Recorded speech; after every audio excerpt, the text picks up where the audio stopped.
بسم اللہ والصلاة والسلام علی رسول اللہ۔ ناظرین کرام، آج ہم سورہ بقرہ کے رکوع نمبر 6 کے کچھ حصے پر بات کرنے کی سعادت حاصل کریں گے، اور یہ شروع ہوتا ہے آیت نمبر 47 سے۔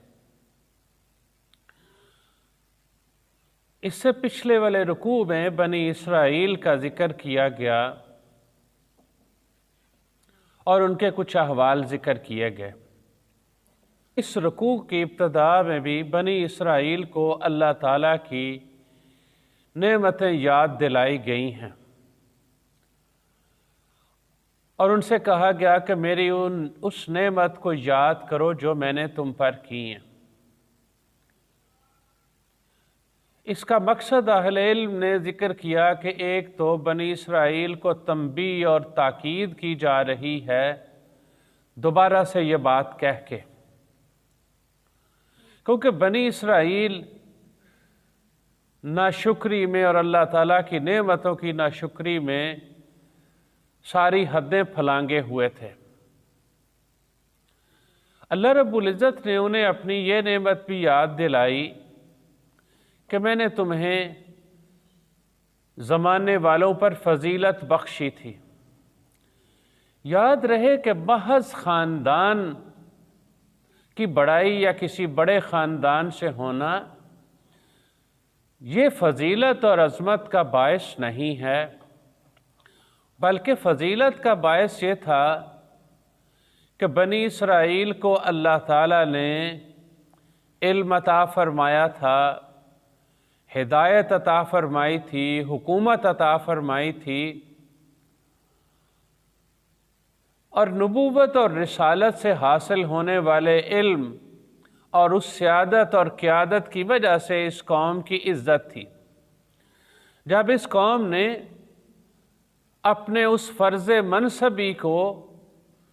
جو ان پر عائد کیا گیا تھا اس سے انحراف کیا، اللہ تعالیٰ کے نبیوں کی توہین کی، اللہ تعالیٰ کے نبیوں کو قتل کیا اور اللہ تعالیٰ کے پیغام کو پس پش ڈال دیا، تو اللہ تعالیٰ نے انہیں اس اعزاز سے محروم کر دیا اور ذلت اور مسکنت ان پر مسلط کر دی گئی،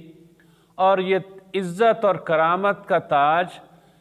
امت محمدی علیہ صاحب الصلاۃ والسلام کے سروں پر سجا دیا گیا۔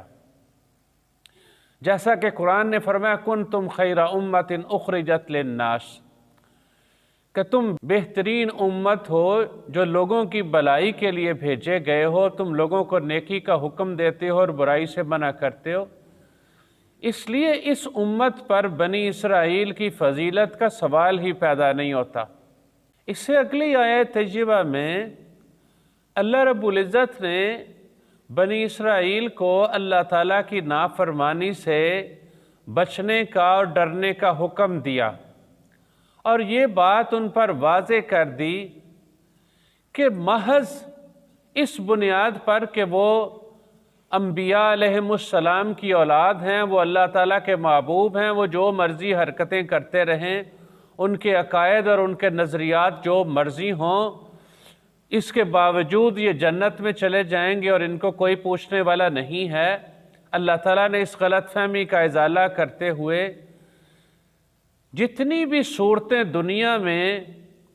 کسی مجرم کے بچاؤ کی ہو سکتی ہیں ان ساری صورتوں کی نفی کر دی۔ ان میں سے ایک صورت یہ ہوتی ہے کہ ایک بندے کے جرم کی سزا دوسرے بندے کو دے دی جائے، یا یہ ہوتا ہے کہ کوئی کسی کی سفارش کر دے اور سفارش کے نتیجے میں مجرم کو چھوڑ دیا جائے، یا یہ کہ مجرم کوئی تاوان، کوئی پینلٹی، کوئی چٹی دے کے معاوضہ دے کے اپنی جان چھڑوا لے۔ چوتھی صورت یہ ہے کہ کوئی تگڑا آدمی ان کی مدد کو آ جائے اور جو اتھارٹی اس کو سزا دینا چاہتی ہے اس کو سزا دینے پہ وہ قدرت نہ رکھتی ہو۔ تو اللہ تعالیٰ نے اس چاروں قسم کی باتوں کی نفی فرما دی یہاں یہ بات پیش نظر رہے کہ اس آیت تجربہ میں شفاعت کی نفی نہیں کی گئی۔ جمہور مفسرین نے یہی بات ذکر کی ہے۔ بنیادی طور پہ یہ آیت یہود کی اس غلط فہمی کا ازالہ کرنے کے لیے تھی کہ وہ سمجھتے تھے کہ ہماری حرکتیں جو مرضی ہوں، ہمارے نظریات جو مرضی ہوں، ہمارے عقائد میں جتنا مرضی انحراف آ جائے، ہم اس کے باوجود جنت میں جائیں گے۔ تو اللہ تعالیٰ نے ان کی اس بات کی نفی اس آیت تجربہ میں فرمائی ہے۔ اور مفسرین نے یہ بات ذکر کی کہ یہاں یہ جو نفس کا ذکر کیا گیا کہ کوئی نفس کسی دوسرے نفس کا بدلہ نہیں بن سکے گا، یہاں نفس سے مراد کافر ہے، یعنی کافر کے لیے سفارش نہیں ہے۔ جہاں تک اہل ایمان کے لیے سفارش کا تعلق ہے تو قرآن مجید کی متعدد آیات اور کثرت کے ساتھ احادیث جو درجہ تواتر کو پہنچی ہوئی ہیں، جن میں سفارش کا ذکر کیا گیا ہے۔ علامہ غلام رسول سعیدی رحمہ اللہ نے تبیان القرآن اپنی تفسیر میں 24 آیات ذکر کی ہیں جن سے انہوں نے شفاعت کے معاملے پر استدلال کیا اور متعدد احادیث بھی ذکر فرمائی ہیں۔ اللہ رب العزت نے اس کے بعد بنی اسرائیل کو اپنی عظیم نعمت یاد دلائی، اور وہ نعمت یہ تھی کہ فرعون ان کو سخت عذاب دیتا تھا، سخت سزاؤں میں مبتلا کرتا تھا۔ انہوں نے اس قوم کو غلام بنا کے رکھا تھا، وہ ان سے بگار لیتے تھے، جبری مشقت وہ ان سے لیتے تھے، اپنے کام کاج ان سے کرواتے تھے، اور جس سے کام کاج نہیں لیتے تھے اس سے وہ جزیہ لیتے تھے۔ تو یہ غلامی کی بدترین صورت میں جکڑے ہوئے تھے۔ اس سے بڑھ کے ظلم یہ تھا کہ فرعون ان کے بچوں کو قتل کر دیتا اور ان کی بچیوں کو زندہ رہنے دیتا۔ عام طور پہ مفسرین نے یہ خیال ظاہر کیا کہ یہ جو بچوں کو قتل کرنے کی وجہ اس کا ایک خواب تھا کہ اس نے خواب دیکھا کہ بنی اسرائیل میں سے بچہ پیدا ہوگا کہ جو اس کی حکومت اور اقتدار کو چیلنج کرے گا، تو اس نے حکم دیا کہ اس کے بنی اسرائیل کے پیدا ہونے والے تمام بچوں کو قتل کر دیا جائے۔ اہل علم نے ایک وجہ اور بھی بیان کی ہے، اور وہ وجہ یہ ہے کہ بنی اسرائیل میں جو شرح پیدائش ہے وہ زیادہ تھی، اور فرعون یہ محسوس کرتا تھا کہ اگر ان کی تعداد اسی تناسب سے بڑھتی رہی تو یہ اس کی حکومت اور اس کے اقتدار کے لیے ایک چیلنج بن جائیں گے۔ اس لیے اس نے سیاسی لوگ جس طرح دکھاتے کچھ ہیں اور ان کے پیچھے جو اصل موٹیو ہوتا ہے وہ کچھ اور ہوتا ہے، تو اس نے بھی یہاں یہی حربہ اختیار کیا۔ تو بہرحال ایک لمبے عرصے تک یہ تسلسل کے ساتھ ان کے بچوں کو قتل کرتے رہے۔ اب ان کے بچے قتل ہو رہے تھے اور بوڑھے جو ہے وہ فوت ہو رہے تھے۔ اب یہ نسل کشی کی طرف بڑھ رہے تھے۔ پھر قبطی قوم کے لوگوں نے ان سے کہا کہ اگر یہ سارے لوگ مر جائیں گے تو ہم ان سے خدمت کیسے لیں گے؟ تو پھر یہ طے کیا گیا کہ 1 سال پیدا ہونے والے تمام بچوں کو قتل کر دیا جائے اور 1 سال پیدا ہونے والے بچوں کو چھوڑ دیا جائے۔ حضرت موسیٰ علیہ السلام اس سال پیدا ہوئے جب بچوں کو قتل کیا جا رہا تھا، اور حضرت ہارون علیہ السلام اس سال پیدا ہوئے جس سال میں بچوں کو قتل نہیں کیا جا رہا تھا۔ تو قرآن مجید نے اس کو ان کی بہت بڑی آزمائش قرار دیا اور اللہ تعالیٰ کا بہت بڑا انعام قرار دیا کہ اللہ تعالیٰ نے انہیں فرعون کے شر سے اور اس ظلم اور زیادتی سے انہیں نجات عطا فرمائی تھی۔ پھر اللہ رب العزت نے ان پر ایک اور اپنی نعمت کا ذکر ان آیات میں فرمایا، اور وہ انعام یہ ہے کہ جب حضرت موسیٰ علیہ السلام اللہ تعالیٰ کے حکم سے اپنی قوم کو لے کے مصر سے نکلے، فرعون کو خبر ہوئی تو فرعون بھی ان کا تعاقب کرتے ہوئے پیچھے آ نکلا۔ اب آگے ان کے سمندر تھا اور پیچھے فرعون تھا۔ اب ان کو کوئی رستہ نظر نہیں آ رہا تھا کہ اب یہ کدھر جائیں، تو اللہ تعالیٰ نے حضرت موسیٰ علیہ السلام کو یہ حکم دیا کہ آپ اپنا عصا یہ سمندر کے اندر ماریں۔ تو آپ نے عصا جب سمندر کے اندر مارا تو اس میں سے رستہ بن گیا، اور حضرت موسیٰ علیہ السلام اور آپ کی ساری قوم وہاں سے بحفاظت گزر کے منزل مقصود تک محفوظ جگہ پر پہنچ گئی۔ فرعون نے جب یہ رستہ بنا دیکھا تو وہ بھی اس کے اندر داخل ہو گیا۔ اللہ تعالیٰ کے حکم سے وہ جو پانی کے درمیان رستہ بنا تھا وہ ختم ہو گیا اور یہ سارے کے سارے لوگ تباہ و برباد کر دیے گئے۔ اللہ تعالیٰ نے اس انعام کا یہاں پہ ذکر فرمایا۔ پھر اللہ رب العزت نے اس بات کا بھی ان آیات میں ذکر کیا کہ ظاہر ہے جب یہ فرعون کے چنگل سے انہیں آزادی مل گئی، اب ایک آزاد قوم کی حیثیت یہ رکھتے تھے، تو اللہ تعالیٰ نے یہ ان کی رہنمائی کے لیے انہیں کتاب ہدایت تورات عطا فرمانے کا فیصلہ فرمایا۔ تو حضرت موسیٰ علیہ السلام کو اپنے پاس اللہ رب العزت نے بلایا 40 دن کے لیے۔ آپ جاتے ہوئے پیچھے حضرت ہارون علیہ السلام کو اپنے خلیفہ کے طور پر اور اپنے نائب کے طور پر چھوڑ گئے۔ حضرت موسیٰ علیہ السلام کے جانے کے بعد حضرت موسیٰ علیہ السلام کی قوم تھی بنی اسرائیل، یہ پھر اپنی پرانی روش پہ واپس آ گئی اور ان کے لیے سامری نے